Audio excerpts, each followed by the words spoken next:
യേശുക്രിസ്തുവിൽ സ്നേഹം നിറഞ്ഞവരെ, തിരുവത്താഴത്തിലേക്ക് നിങ്ങളെവരെയും സ്വാഗതം ചെയ്യുന്നു. പെസഹാകാലം 4-ാമത്തെ ആഴ്ച, ചൊവ്വാഴ്ച. തിരുസഭാ മാതാവ് ഇന്ന് നമുക്ക് ധ്യാനിക്കുവാനായി നൽകുന്ന തിരുവചനം യോഹന്നാന്റെ സുവിശേഷം 10-ാം അധ്യായം 22 മുതൽ 30 വരെയുള്ള തിരുവചനങ്ങളാണ്.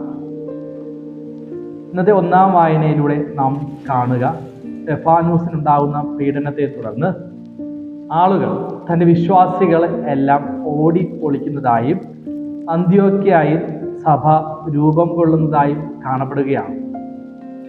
സുവിശേഷം വായിക്കുമ്പോൾ യഹൂദർക്കിടയിലുള്ള ഒരു ആശയക്കുഴപ്പമാണ്.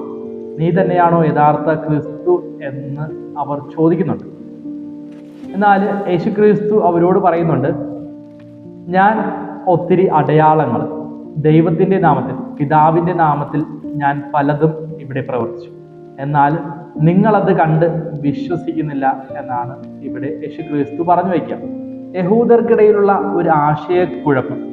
എൻ്റെയും നിങ്ങളുടെയും ജീവിതത്തിൽ ഇതുപോലെ പല ആശയക്കുഴപ്പങ്ങളൊക്കെ തോന്നാറുണ്ട്. എന്ന് പറയുമ്പോൾ ചില അനുഭവങ്ങൾ നാം കടന്നുപോയാൽ, ചില അത്ഭുതങ്ങൾ കണ്ടാൽ പോലും ഞാൻ അതിൽ വിശ്വസിക്കുന്നത് വളരെ കുറവാണ്. കാരണം അത് എൻ്റെ ജീവിതത്തിൽ നടന്നിട്ടില്ല, ഞാൻ കണ്ടത് മാത്രമാണ്.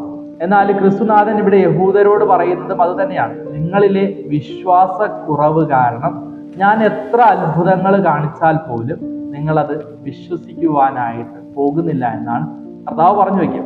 നമ്മുടെയൊക്കെ ജീവിതത്തിലും ഇതുപോലെ പല അനുഭവങ്ങൾ നാം കടന്നു പോകുന്നുണ്ട്.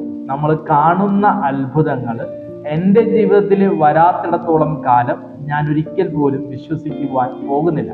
യഹൂദരെ പോലെ ഞാനും ചിന്തിക്കുവാൻ സാധ്യത കൂടുതലാണ്.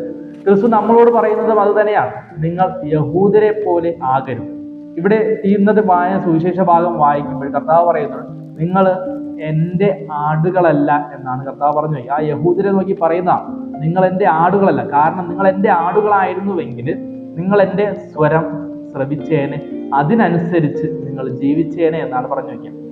യേശുക്രിസ്തു നമുക്ക് നൽകുന്ന ഏറ്റവും വലിയ, ഇന്നത്തെ സുവിശേഷ ഭാഗത്തിലൂടെ യേശുക്രിസ്തു നമുക്ക് നൽകുന്ന ഏറ്റവും വലിയ സന്ദേശമാണ്, നിങ്ങൾ യഹൂദരെ പോലെ വിശ്വാസരഹിതരായിട്ട് മാറാതെ എൻ്റെ കുഞ്ഞാടുങ്ങളെ പോലെ ആയിത്തീരുക.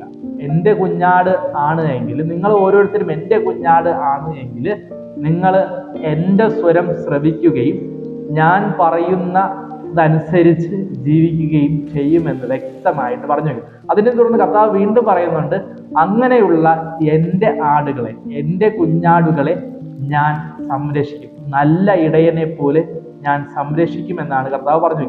ആയതിനാൽ പ്രിയമുള്ളവരെ, നമുക്ക് ഓരോരുത്തർക്കും ചിന്തിക്കാം, ഇത്രമാത്രം അടയാളങ്ങളും അത്ഭുതങ്ങളും കണ്ടിട്ട് എനിക്കൊരു മാറ്റവും സംഭവിച്ചില്ല.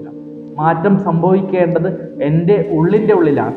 ഞാൻ ഒരു കുഞ്ഞാടായിട്ട് മാറണം, ക്രിസ്തുവിൻ്റെ കുഞ്ഞാടായിട്ട് മാറണം, ക്രിസ്തുവിൻ്റെ സ്വരം ശ്രവിക്കുന്ന ഒരു കുഞ്ഞാടായിട്ട് നമുക്ക് എല്ലാവർക്കും മാറാം. ദൈവം നമ്മെ അനുഗ്രഹിക്കട്ടെ.